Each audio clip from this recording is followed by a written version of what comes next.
The Prime Minister, actually, is going to host his first meeting at Number 10 North today, that's in Manchester, as part of his plan to shift power away from Westminster. Well, up to 300 civil servants will work regularly from the site, alongside ministers including Lucy Powell and Louise Haigh, who is overseeing the operation. Elsewhere, the PM has paused the early prisoner release scheme, which was due to start in September, pending an urgent review.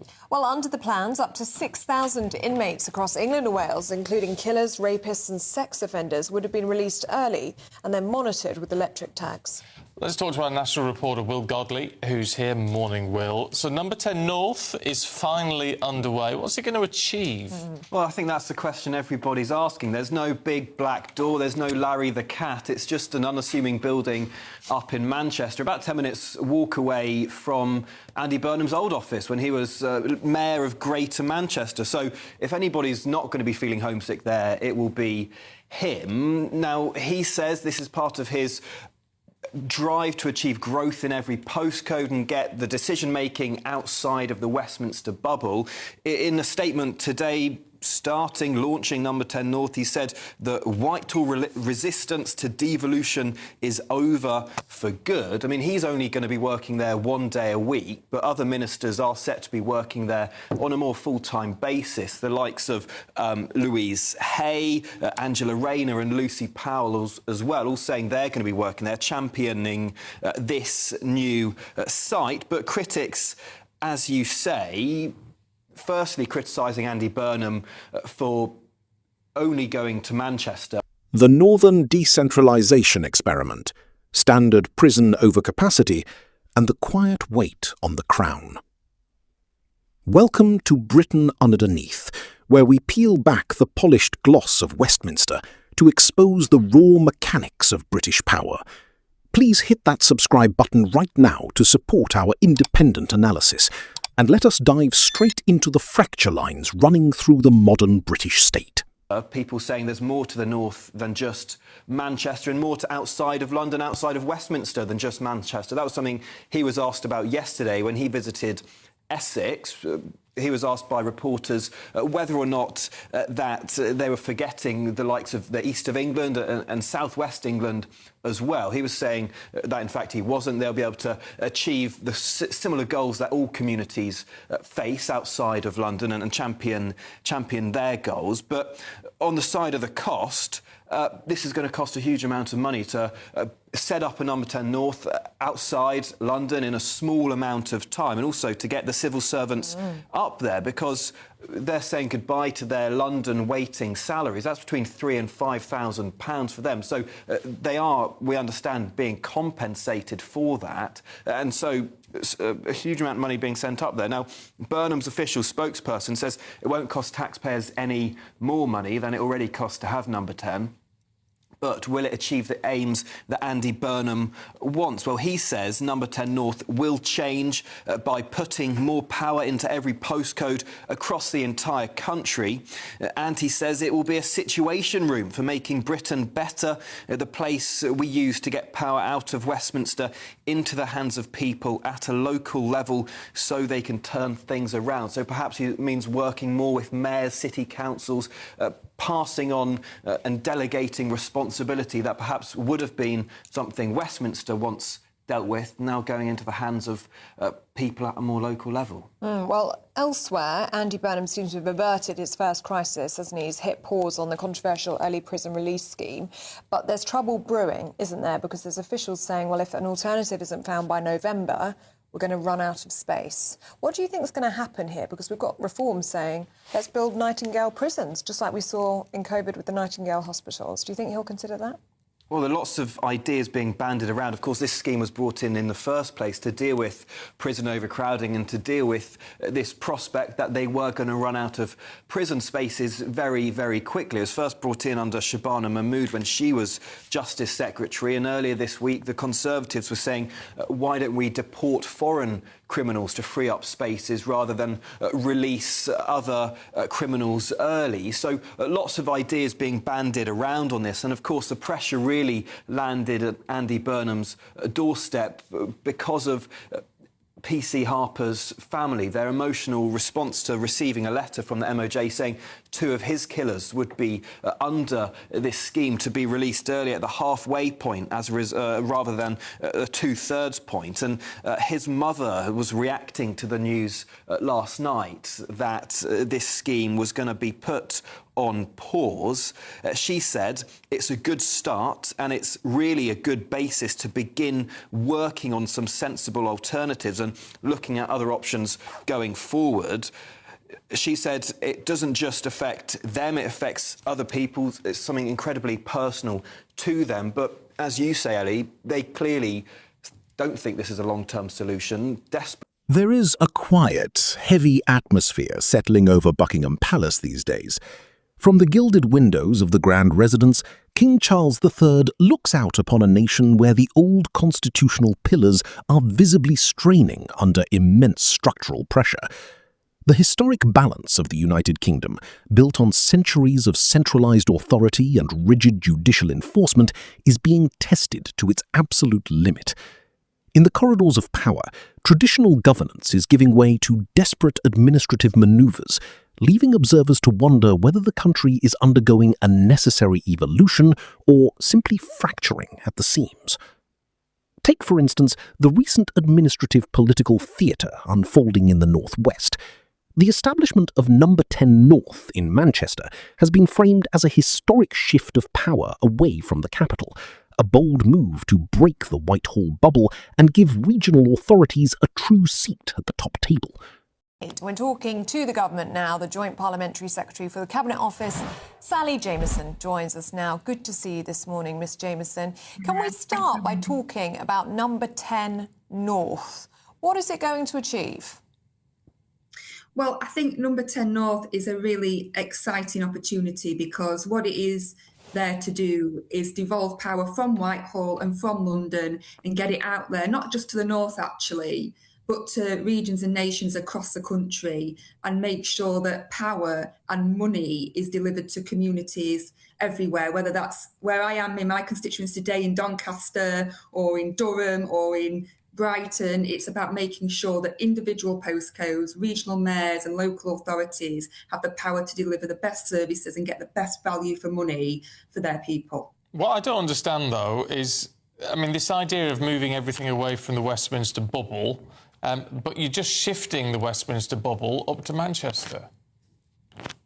Well, it's not about moving everything out of London. It's about moving certain elements of government outside of London so it best serves people across the country.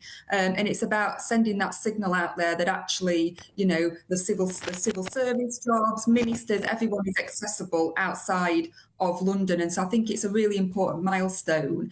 Andy Burnham himself has shown in Manchester that actually when you give power and when you give the money and devolve it to local areas and to mayors and to local authorities, you can actually deliver something incredible, far more incredible actually than if all that power is centralised in London. Hundreds of civil servants are being relocated, key cabinet ministers are setting up secondary desks, and official briefings proclaim the end of central resistance to local control. Yet step back for a moment and examine the reality beneath the headlines. The move is costing substantial taxpayer funds in relocation packages and administrative restructuring, all to set up what critics describe as a secondary political bubble in an unassuming office block. While regional leaders praise the initiative as a new era of governance, communities in the Northeast, the Midlands and the Southwest are left asking why one city seems to be absorbing the lion's share of national focus. It is decentralisation on paper, but to many, it looks suspiciously like shifting the same old political machinery to a different postcode, while the broader public services continue to struggle. Meanwhile, a parallel emergency unfolds inside the nation's penal system, exposing the sheer fragility of public order. But on that basis, what does Number 10 North, what is the benefit of Number 10 North in Manchester to someone living in Scarborough? Well, I think it's about sending that message out there, actually, that not all the decisions are made in London. And people who are in Manchester or working in Manchester or in the towns around it have a very different life experience and understanding to those people that live in London. So it's about making sure, actually, that people can see there's areas outside of the capital where money and power is devolved to and which they can benefit from. And how much is all of this going to cost, Sally? Because we're looking at relocation packages, aren't we, for, what, 300 civil servants? Well, I mean, we already have, I think, around 80,000 civil servants that work across the country, and all the set-up costs for Number 10 North will come out of existing Cabinet Office budgets. So it won't be an additional burden on the taxpayer, but it's about reallocating those resources so that the power and the money is actually outside of London. But it's interesting, Ellie earlier on was looking at positions available in the civil service for Number 10 North. I mean, the vast majority of them seem to be social media producers and things of that ilk. I mean, how is... you'd understand there needs to be some element of that in 2026. But, you know, it was adding up to hundreds of thousands of pounds available for jobs in this sort of thing. Shouldn't we be spending money a bit more wisely on stuff that's a bit more practical and really helping people out? Well, look, I think that there'll be all kinds of jobs in Number 10 North. And look, this is just basically day one. And actually, there'll be recruitment of civil servants or relocation of civil servants to make sure that this works and to make sure that all different departments are represented in Number 10 North. The government was recently forced to hit pause on a controversial early release scheme that would have seen thousands of inmates, including violent offenders, released halfway through their sentences under electronic monitoring. This rapid policy turn came only after intense public scrutiny and a deeply moving intervention from the family of a slain police officer, highlighting the painful disconnect between administrative convenience and genuine justice. But pausing the scheme does not remove the underlying crisis. Her Majesty's prisons are facing an immediate and severe overcapacity crisis, with experts warning that bed spaces will effectively run out within months. Years of stagnant policy and inadequate infrastructure expansion have brought the justice sector to the brink of total operational collapse. The state is trapped in a grim paradox. It cannot afford to release prisoners early without destroying public confidence in the judicial process, yet it lacks the physical capacity to hold them. What people might not know about you is you used to be a prison officer, didn't you? So can we please talk about this controversial prisons early release scheme, which Andy Burnham has now hit pause on, thanks in large part to the intervention of PC Harper's widow yesterday. But we've got this warning out this morning, which you might be able to relate to based on your previous experience. Officials warning that prisons in England and Wales are going to run out of space by November unless another measure is found. What's going to happen here? What is going to be put in place instead of the early release scheme that will stop prisons being overcrowded and essentially the whole justice system collapsing? Yeah, I mean, I think that the Prime Minister has asked for an urgent review to take place of the scheme, and that's going to happen in the coming days and weeks. And I wouldn't want to preempt what the outcome of that is going to be. But it's absolutely right that actually the feelings of victims and actually of the general public is taken into account with any decisions made around this. But it's also important that we do understand the grave danger of having overcrowded prisons. These aren't easy decisions or easy choices, but we categorically cannot go back to where we were in the summer of 2024, where we had less than 100 bed spaces left in the adult male estate. That isn't good for public safety or public confidence. It's not good for those prison officers and indeed other prison staff who are working in the estate. But fundamentally, it's terrible for the criminal justice system as well, because the public need confidence that there are prison places there for those who need them. But this is a really... forgive me, but I was going to say the public need confidence as well, don't they, that people who are sent to prison stay in prison. And I mean, admittedly, this is what has alarmed the Prime Minister and is putting a pause on this, but we can't get back to an idea where someone is sentenced for a crime and only serves 30% of that sentence. I mean, it does seem ridiculous. When you connect these threads, the broader picture becomes strikingly clear. On one hand, we see costly administrative experiments designed to project the image of modern, dynamic reform.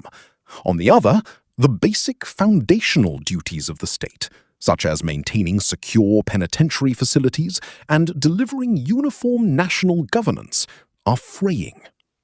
From his vantage point, the sovereign represents a continuity that feels increasingly at odds with the short-term, reactionary measures being deployed down below.